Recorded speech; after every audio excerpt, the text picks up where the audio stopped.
Bonjour à tous, bonsoir plutôt, parce que là, à vrai dire, au moment où je filme, il est très tard. Je suis super contente de vous retrouver aujourd'hui sur ma chaîne pour une nouvelle vidéo. Et aujourd'hui, c'est une vidéo en plus, pleine d'astuces. Prenez un crayon, du papier, préparez-vous à noter.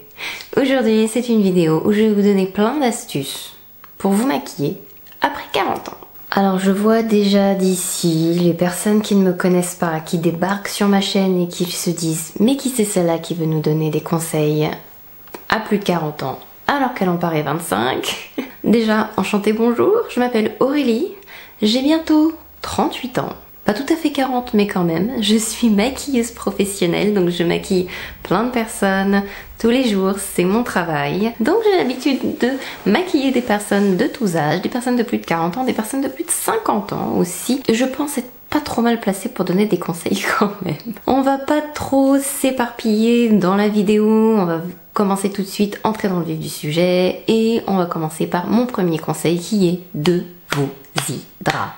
Alors, ça paraît comme ça un conseil hyper bête. Vous hydrater, c'est hyper important. C'est vrai que là, vous me regardez, vous avez certainement l'habitude de prendre soin de vous, entre guillemets, de vous appliquer une crème, de vous laver le visage, j'espère, de vous maquiller. C'est vrai que je rencontre pas mal de personnes. Elles arrivent sur ma chaise pour se faire maquiller pour un mariage, pour peu importe, et elles ne s'hydratent jamais. Vous pouvez avoir comme ça l'impression, pourquoi pas, que au jour le jour votre peau est nickel et que vous n'avez pas besoin de mettre une crème, et la vérité c'est que vous allez vous maquiller derrière et que hydrater est hyper important.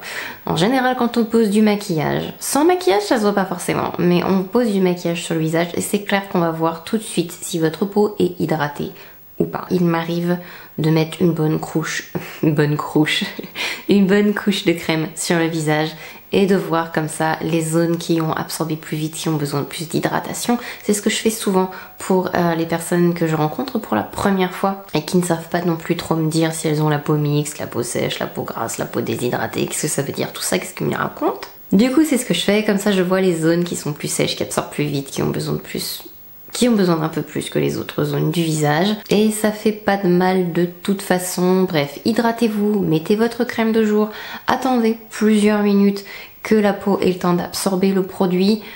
Je suis pas forcément partisane d'utiliser des primers à chaque fois, mais en tout cas une bonne crème hydratante, c'est ce qu'il vous faut absolument. Si vous avez des ridules déjà dès vos 30 ans, 35 ans, à 40 ans, c'est plus des ridules, c'est un petit peu des rides et les produits ont tendance à filer un petit peu dedans, l'une de mes meilleures astuces, c'est d'utiliser une base paupières. Après tout, vous voulez pas que les fards à paupières filent, ça ne fait pas filer le reste non plus, vous en appliquez un tout petit peu à l'endroit où vous avez une ride ou particulièrement le produit a tendance à s'agglutiner dedans et ça va diminuer cet effet-là. Alors je tiens quand même à préciser que le visage bouge, à moins d'avoir du botox, le visage bouge, vous rigolez, vous riez. Alors là où je veux en venir, c'est qu'il est normal d'avoir un petit peu de matière qui bouge à l'intérieur des rides et des ridules, surtout si ce sont des rides d'expression, c'est parce que votre visage bouge et la matière sur votre visage bouge aussi. Ça ne bougerait pas si c'était pas une surface dure, si c'était une surface inerte.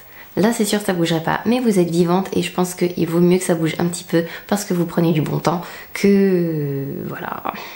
Alors je suis pas forcément fan des primers à proprement parler, par contre pour les peaux à partir de 40 ans ou les peaux qui sont un peu plus déshydratées et voire les peaux qui ont encore plus, donc on va dire à partir de 40 ans, ce que j'aime bien c'est utiliser ce genre de produit. Alors des primers, mais des primers qui sont comme ça très lumineux. Donc vous avez la Stop Cream de MAC qui est très bien, vous avez le Hollywood Flawless Filter qui est très bien aussi, vous avez la Radiant, alors je vais dire des bêtises parce qu'il me semble que Laura Mercier va bientôt changer ses primers, mais il y avait un primer qui s'appelait le Radiant qui était très joli et c'est vrai que ça permet comme ça d'illuminer le teint de le rendre moins sec, moins terne. Ça joue en fait avec la lumière. Je vais vous expliquer après pour les fonds de teint, mais je trouve ça très très pratique pour redonner comme ça un petit peu de fraîcheur au visage. Donc à partir de 40 ans, j'adore ça. Ce que je vous déconseillerais de faire, c'est d'utiliser ce genre de produit. Si vraiment vous avez de gros pores dilatés, sélectionnez les zones du visage sur lesquelles vous voulez les appliquer, et après je vous déconseillerais aussi de les appliquer sur les zones vraiment grasses de votre visage, parce que c'est vrai que c'est pas parce qu'on a 40 ans, 50 ans ou 60 ans qu'on n'a plus forcément des zones grasses sur son visage. Alors le fond de teint, j'ai plusieurs choses à dire dessus. Premièrement, n'utilisez pas un fond de teint mat. C'est pas très joli après 40 ans. C'est pas très joli si vous avez tendance à avoir la peau qui est déshydratée. C'est pas très joli si vous avez un peu de texture sur le visage. On a tendance à penser que le mat va camoufler parce que c'est vrai qu'il renvoie pas la lumière, mais d'un autre côté, le mat vieillit.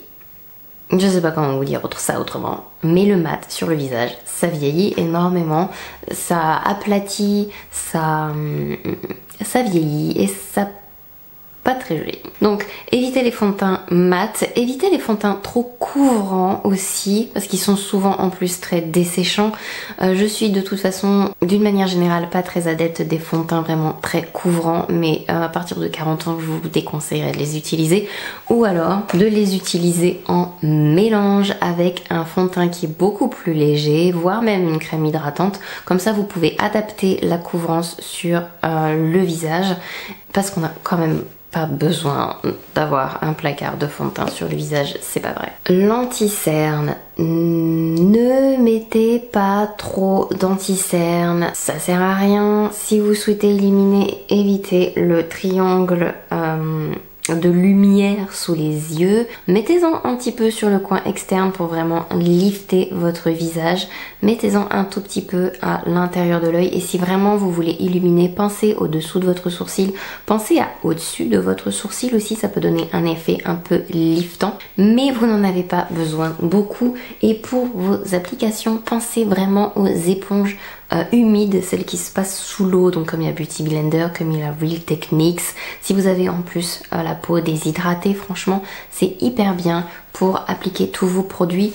Et ça c'est d'une manière générale, quand vous appliquez vos produits anti-cerne, fond de teint, il faut en fait tapoter là où vous voulez le plus de couvrance avant de commencer à essuyer, parce que ça maintenant ça va faire tout loulou, ou même à faire comme ça. La Beauty Blender vraiment ça se tapote. Il faut pousser en fait le produit sur la zone où vous l'avez appliqué, vous poussez là où vous l'avez appliqué, et après vous pouvez comme ça commencer à fondre au milieu. Vous n'avez pas besoin de couvrance là encore partout. On a tendance à être sombre sur cette zone là du visage, un petit peu sur ce côté là. On a tendance à mettre trop de produits, alors qu'il vaut mieux mettre de fines couches de plusieurs produits. Il vaut mieux mélanger les textures. Il vaut mieux ne pas trop en mettre, et encore plus quand vous commencez à avoir des ridules, des rides, que vous avez de la texture sur le visage. Abandonnez le baking. En vrai, la vraie quantité qu'on a besoin, si la quantité de produit sur le visage est bonne, c'est vraiment un voile de poudre. Mais vraiment, le baking, ça dessèche. C'est très joli en caméra, mais dans la vraie vie, vous aurez l'air bizarre, surmaquillé, poudré, ça va se voir terriblement, et ça marque, je suis désolée de le dire, mais ça marque les ridules et les rides quand il y a trop de poudre. Cet effet trop mat, comme je vous disais tout à l'heure, de toute façon ça fait pas très joli en vrai. Donc d'une manière générale, je vais quand même préférer les poudres qui sont un tout petit peu lumineuses, en voile léger sur tout le visage. Si vraiment vous avez besoin de fixer, je vous recommande la Magic Powder Under Eye and Face, donc la Genius Magic de Charlotte Tilbury, qui est très très bien. Il en faut pas beaucoup, et si vraiment vous n'aimez pas l'effet brillant sur le visage et que vous avez besoin comme ça de matifier certaines zones, vous n'avez pas besoin de beaucoup de poudre, mais je l'ai montré dans la démonstration de toute façon. Vous prenez un tout petit pinceau, vous prenez un tout petit peu de poudre et vous l'appliquez sur les zones où vous voulez comme ça que la lumière ne soit pas balancer. En appliquant pas beaucoup, vous arriverez comme ça à flouter. Donc moi j'aime bien utiliser cette poudre là, c'est la Charlotte Tilbury aussi, la Airbrush Flawless Finish, mais il en faut vraiment pas beaucoup et c'est comme toutes les poudres, si vous en appliquez trop, ça va faire très poudreux, très cakey, très pas joli, très... Voilà. Donc d'une manière générale, pas trop de poudre. Après, il y a quand même une poudre qui fait exception et que j'aime appliquer avec une éponge, c'est la Hourglass, parce qu'en fait avec une éponge, ça prend pas beaucoup de matière sur la poudre, ça illumine bien. C'est une poudre de finition, donc elle va apporter comme ça ce fini un peu floutant, joli, mais par contre elle va balancer la lumière, donc faites attention de ne pas l'appliquer sur les zones où vous voulez pas comme ça que ça fasse trop brillant, mais j'ai surtout envie de dire que ça balance pas la lumière, enfin que ça reflète pas, je sais plus comment on dit, bref, vous m'avez compris. D'un point de vue général, je vous dirais que ma préférence va pour les produits crème et les produits assez lumineux comme ça. Si vous voulez faire un contour, vous en avez parfaitement la possibilité, mais préférez quand même, je pense, un contour crème.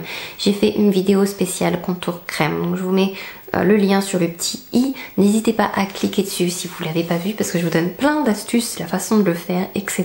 Mais c'est vrai que les produits crème c'est quand même hyper bien, comme pour l'highlighter d'ailleurs que j'ai appliqué en crème aujourd'hui. C'est un produit BK que j'aime beaucoup et que je trouve ravissant et qui renvoie très très bien la lumière, d'un effet naturel où on dirait qu'on est magnifique de l'intérieur. Voilà. Plus les années passent, et c'est vrai, et plus j'utilise de moins en moins de contours sur les gens. À partir de 40 ans, vous pouvez parfaitement... Si vous en avez... De toute façon, tout ça, c'est... Comment vous dire? Il n'y a pas de règles en maquillage, mais il y a quand même des choses que l'on doit savoir pour justement briser ces règles et faire les choses correctement. Donc, si vous avez envie de faire des contours, mais allez-y, seulement il faut avoir la main légère, savoir parfaitement où vous allez l'appliquer et surtout, je pense que c'est là où je veux en venir, c'est que les crèmes c'est quand même très pratique parce que ça se fond avec le fond de teint, c'est plus facile, ça donne, on peut avoir un résultat plus transparent, c'est plus facile à doser ou à effacer si jamais on y allait avec un peu trop, et donc c'est hyper pratique. Donc tout ce que vous pouvez prendre en crème, contour surtout, le blush aussi, l'highlighter, n'hésitez pas, c'est hyper pratique et c'est super simple à utiliser. Dans une vidéo, je sais pas si vous vous souvenez, je vais vous mettre le lien juste là, je vous parle de ces produits dont on n'a pas vraiment besoin et dont on peut se passer. D'une manière générale, vous n'en avez pas besoin, c'est pas forcément nécessaire. Mais passé 40 ans, ça peut aider si vous avez un peu le rouge à lèvres qui a tendance à filer dans les ridules autour de la bouche. Donc ça c'est pas forcément à partir de 40 ans, ça dépend des gens, c'est plus 50 pour beaucoup de personnes, mais le crayon à lèvres peut vous sauver la vie. En plus, il peut redessiner un petit peu cette bouche qui a perdu un peu de son dessin avec les ridules et en prenant de l'âge. Donc vous pouvez redessiner, redéfinir un petit peu votre bouche et ça permettra au rouge à lèvres de ne pas filer justement dans les petites ridules que vous avez autour de la bouche. Voilà pour les astuces, j'espère que cette vidéo vous a plu. N'hésitez pas à mettre un pouce en haut si c'est le cas, à vous abonner à cette chaîne si c'est pas déjà fait. N'hésitez pas à me faire un petit coucou en commentaire, ça fait toujours plaisir. Et puis, je vais vous faire plein de gros bisous. Je vais m'arrêter là parce que je suis complètement crevée. Et puis, je vous dis à la prochaine. Bye bye!